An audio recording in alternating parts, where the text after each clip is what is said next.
ఈరోజు మనం మాట్లాడుకోబోతున్నాం ఊజా board and Charlie Charlie.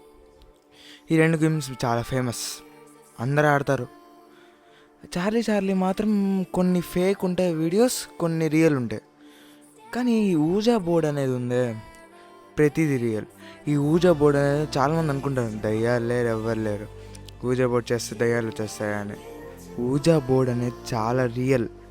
ఇది మీరు పిల్లలు మాత్రం అస్సలు ట్రై చేయొద్దండి. చాలా ఫ్యామిలీస్ నాశనాలు అయిపోయినాయి ఈ ఊజా బోర్డు వల్ల. వాళ్ళు పెడతారు అంత అంత ఏందో చెప్పాలా అంతా చెప్పేసి దయ్యం వచ్చే టైంకి భయపడి సగంలో ఆపేస్తారు. ఇదే వాళ్ళు చేసిన చాలా పెద్ద తప్పు. మీరు ఊజా బోర్డు ఆడితే మీరు సగంలో ఆపొద్దండి, చాలా భయంకరంగా ఉంటుంది. నైట్ 12 AM ఆడండి. మీరు పిల్లలైతే ఎవ్వరు ఆడకండి, నేను ముందే చెప్తున్నా. చార్లీ ఆడుకోవచ్చు, అది చాలా పిల్ల గేమ్, మీరు చూసుకోండి. ఇది ఊజా బోర్డు కూడా అమెజాన్లో నొక్కితే వస్తుంది. తక్కువనే ఉంటుంది, కొన్ని 500లో ఉంటాయి, కొన్ని 2000, 1500.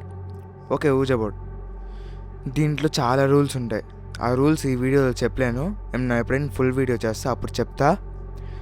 ట్రై చేయండి ఒకసారి వెళ్ళి. మీరు రీసెంట్గా చూస్తే కూడా అమర్ రఘు కూడా చేస్తున్నాడు, అది రియల్ దయ్యమే. అసలు ఊజా బోర్డు వల్ల వచ్చేది రియల్ దయ్యమే. చార్లీనే కొన్నిసార్లు డమ్మీ అవ్వచ్చు వీడియోస్, ఊజా బోర్డు అనేది రియల్. చాలా జాగ్రత్త, దయ్యాలతో చాలా జాగ్రత్తగా ఉండాలి. ఒక్కసారి దయ్యాలు కనుక మన లైఫ్కి వచ్చాయనుకో ఇంకెవ్వరు కాపాడలేరు. దయ్యాలు మీకు చెప్పడం ఇప్పుడు నేను చెప్పలేను, షార్ట్ లెంతీ అయిపోతాను వీడియో.